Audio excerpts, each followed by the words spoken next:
अस्सलामुअलैकुम मेरी YouTube family, कैसे हैं आप सब लोग। उम्मीद है जी आप सब खैर खैरियत से होंगे। आप सबकी दुआओं से अल्हम्दुलिल्लाह मैं बिल्कुल ठीक हूँ। सबसे पहले तो मैं आप लोगों का बहुत ज़्यादा शुक्रिया अदा करती हूँ यार, आप लोग मेरी वीडियोस को इतना पसंद कर रहे हैं और मेरी वीडियोस पे मुझे इतना प्यार दे रहे हैं, तो थैंक यू सो मच। और जितने भी लोग मेरे चैनल पर नए आए हैं उन सबको मैं वेलकम करती हूँ। स्पेशली थैंक्स तो मैं उन लोगों को कहूँगी जो लड़कियां जो है ना, जो लोग बहन भाई जो भी हैं इंडिया से मेरे व्लॉग्स देखते हैं, तो थैंक यू सो मच। आज मैं देख रही थी कि मेरे 30% जो लोग हैं ना वो मेरी वीडियोस इंडिया से वॉच करते हैं। तो जी बस इसी तरह से मुझे ना वीडियोस पे प्यार देते रहिएगा और मेरी वीडियोस देखते रहिएगा। अच्छा जी, यहाँ पे ना मैंने मेहंदी लगवा ली थी। मुझे मेहंदी जो है ना बहुत हाथ भरे भरे नहीं अच्छे लगते, मुझे ना लाइट सा डिज़ाइन हो वही पसंद है, तो मैंने ये लगवाई थी। उसके बाद जो है ना ये मेरा ड्रेस जो है प्रेस करके रखा हुआ है, ये मैंने पहनना है। दरअसल ये मेरा व्लॉग बड़ी ईद का है, अब वॉइस ओवर करके ना मैं इसे अपलोड कर रही हूँ, तो उम्मीद है जी आप लोगों को पसंद आएगा। इसी बहाने से आप लोगों की भी जो गुजरी हुई ईद है ना उसकी यादें ताज़ा हो जाएंगी। चले, ईद तो गुजरे हुए 1.5 मंथ हो चुका है आई थिंक। तो आप लोग भी बताइए कि आप लोगों की ईद कैसी गुजरी थी और आप लोगों ने ईद पे क्या स्पेशल किया था। बहुत सारे लोग होते हैं जो ईद में ना घूमने फिरने का शौक़ रखते हैं कि हम ईद होगी घूमने जाएंगे, रिलेटिव्स के घर जाएंगे। तो मेरी ऐसी कोई ख्वाहिश नहीं होती, मुझे बस ईद वाले दिन भी सोना पसंद होता है। मैं कहती हूँ कि बस ईद के कपड़े शपड़े बंदा पहन ले, पिक्स वगैरह बना ले, उसके बाद उतार के पुराने कपड़े पहन के फिर बंदा बस सो जाए। तो मेरा तो यही काम होता है। और आप लोग बताइएगा कि आप लोग ईद किस तरह से गुजारते हैं। बस जी यहाँ पे मैं ब्रेकफास्ट कर रही थी और ईद वाले दिन मेरी यही होती कोशिश कि मैं हल्का फुल्का ही ब्रेकफास्ट करूँ। और ये लब्बे शीरी जो कि मैंने ईद से ना एक दिन पहले बना के रख ली थी, एक बाउल जो है लब्बे शीरी का बना लिया था, एक खीर का बना लिया था। और यहाँ पे जो है ना मैं रेडी हो चुकी थी और उसके बाद जो है ना बाहर हम सहन में आ गए थे। वहाँ पे हमने कुछ स्लोमोस बनाए थे और पिक्चर्स बनाई थी और कुछ वीडियोज़ बनाई थी। इतनी गर्मी थी लेकिन इसके बावजूद भी फिर ना पिक्चर जो है ना वो बनाना तो लाजमी काम होता है, लेकिन खैर अब आके ना मुझे पिक्चर्स वगैरह बनाने का भी शौक़ नहीं रहा। तो बस अब मैं ना व्लॉगिंग के लिए कुछ क्लिप्स बना लेती होती हूँ, बाकी मुझे कोई ख़ास पिक्स बनाना पसंद नहीं रहा। लेकिन पहले मुझे बहुत शौक़ होता था पिक्स बनाने का, बस मेरी कोशिश होती थी कि मैं पिक्स बनाती रहूँ और मैं 1000 भी पिक्स बना लेती थी ना, तो फिर भी मेरा दिल जो है ना वो नहीं भरता था।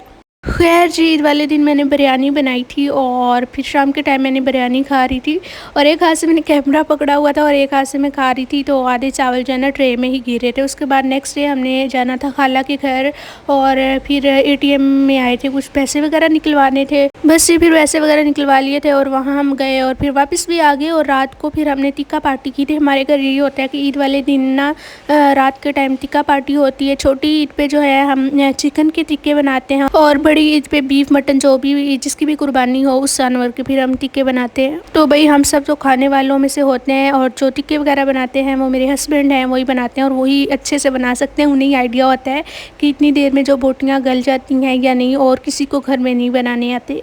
और ईद वाले दिन पप्पू भी आई हुई थी, तो उन्हें हम छोड़ने के लिए रात के टाइम उनके घर गए थे और फिर मैं भी साथ चली गई थी। वैसे तो वो सिटी में पास ही रहती हैं, तो उन्हें छोड़ने गए थे। फिर मैंने कहा मैं भी साथ चली जाती हूँ, थोड़ी आउटिंग हो जाएगी। खैर उन दिनों में मेरा ये वाला सॉन्ग जो बहुत फेवरेट रहा है, उठ जा कालिया कामा, ये वाला, तो ये मैं आते जाते हम कहीं भी जाते थे तो ये वाला सॉन्ग मैं प्ले करी रखती थी। और इसकी मूवी भी आ चुकी है, रिलीज़ होगी, अभी तक तो मैंने नहीं देखी। आप लोगों ने अगर देखी है तो मुझे बताइएगा कि ये कैसी मूवी है, अच्छी है या नहीं, देखी जाए या ना देखी जाए।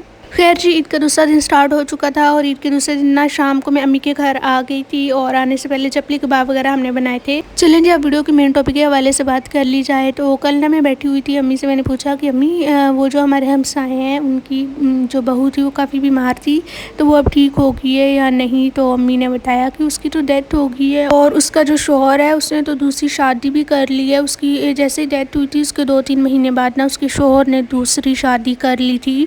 और ना इनका घर हमारे घर से थोड़ा सा फासले पर है और इस लड़की की कहानी कुछ यूँ थी कि ये ना अपने घर से भाग के आई हुई थी और ये ना जिसके साथ भाग के आई है वो 2 भाई हैं, बस मेहनत मजदूरी करते हैं, बस इनके हालात भी इतने अच्छे नहीं हैं। तो ये लड़का बाहर पता नहीं कौन सा सिटी है उसमें काम करने गया था, वहाँ से इसकी इस लड़की से मुलाकात हुई और इनकी फ्रेंडशिप वगैरह हुई और फिर ना वो लड़की अपने माँ बाप को बिना बताए ना वहाँ से भाग के इधर आ गई। तो स्टार्टिंग में तो कुछ डेज़ वो ठीक रहा, उसके बाद मारपीट इसने करना शुरू कर दी और उस पे जुल्म करना शुरू कर दिया, क्योंकि वो लड़की पीछे भी नहीं जा सकती थी। उसको ये था कि अगर मैं पीछे जाऊँगी तो मेरे घर वाले मुझे मार देंगे, और अगर यहाँ पे किसी को वो जानती नहीं थी, किसी को क्या बताती, और उस पर ना काफ़ी जुल्म वगैरह करते। तो उसकी सास जो है वो उसको बहुत मारती थी, उसका शौहर भी उसे बहुत ज़्यादा मार पीट करता था। और सुनने में ये आया था कि उसका जो दिमाग है ना वो हिल चुका था, वो किसी को पहचान ही नहीं पा रही थी। तो वो चारपाई पे कहते हैं ऐसे ही पड़ी रहती थी, और उसको ये खाने को भी कुछ नहीं देते थे।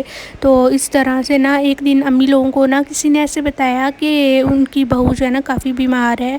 तो अम्मी और एक दो और औरतें उनके घर गए पता करने के लिए। तो उसे गए, उससे बात की। तो अम्मी का ये कहना था कि वो जो है ना वो सही बात कर रही थी, और यही कह रही थी कि मुझे मेरे घर वालों से बात करवा दो। और इन लोगों ने कोशिश भी की कि उसके माँ बाप से कॉल पे इसका ना कॉन्टैक्ट करवाया जाए, लेकिन ना नहीं हो सका। तो उससे कुछ टाइम बाद ना 2-3 दिन बाद ये हुआ कि उस लड़की की ना डेथ हो गई। शायद उसे कमज़ोरी हो गई थी या उसका टाइम आ चुका था, ये तो अल्लाह ही जानते हैं कि उसके साथ क्या हुआ, क्या किया गया। ये तो अल्लाह पाक ही बेहतर जानते हैं। खैर, ऐसे केसेस जितने भी सुनने में आते हैं कि लड़कियां जो घर से भाग जाती हैं उनके साथ तकरीबन ऐसा ही होता है। एक तो ये अपने माँ बाप की इज़्ज़त ख़राब कर देती हैं, और दूसरा जो है ना अपनी ज़िंदगी भी जहन्नम बना लेती हैं। और जैसे उस लड़की की डेथ हुई है 2-3 महीने बाद उस लड़के ने दूसरी शादी भी कर ली है अपनी हैसियत के मुताबिक। तो उसने काफ़ी, उसके माँ बाप ने जैसे ढोल वगैरह बजा के, बारात शरात जाती है प्रॉपर जैसे शादी की रस्में होती हैं वैसे करके उसकी शादी भी कर दी।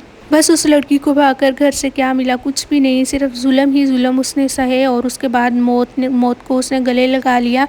और वो लड़का जिसकी खातिर वो भाग के आई थी उसने उसके मरने की परवाह तक नहीं की, और कुछ ही देर में उसने दूसरी शादी भी कर ली। खैर, मुझे उसके बारे में सुन के काफ़ी अफसोस हुआ। बस यही दुआ है कि अल्लाह ताला उसको जन्नत में जगह दे, और उसके माँ बाप जो हैं उनको सब्र दें। उसके तो माँ बाप को अभी तक ये भी नहीं पता होगा कि हमारी बेटी ज़िंदा है या मर गई, कहाँ है, किस हाल में। उन बेचारों को तो ये तक भी खबर नहीं होगी। अच्छा जी, यहाँ पे ना चपली कबाब हमने बनाए थे और बहुत मज़े के बने थे। किस किस को चपली कबाब जो है ना पसंद है। अच्छा, ज़्यादातर लोग जो है ना ये केचप के साथ खाना पसंद करते हैं, लेकिन मुझे जो है ना चपली कबाब, ये दही वाली जो चटनी है उसके साथ खाने का बहुत मज़ा आता है। खैर जी, यही ना मेरा आज का व्लॉग। उम्मीद है जी आप लोगों को पसंद आया होगा। अगर वीडियो पसंद आई है तो वीडियो को लाइक भी कर दिया करें, और चैनल पर नए हैं तो चैनल को सब्सक्राइब कर दें। तो मिलते हैं एक नए व्लॉग में एक नई वीडियो के साथ। तब तक रखिएगा अपना बहुत सारा ख्याल। अल्लाह हाफिज़।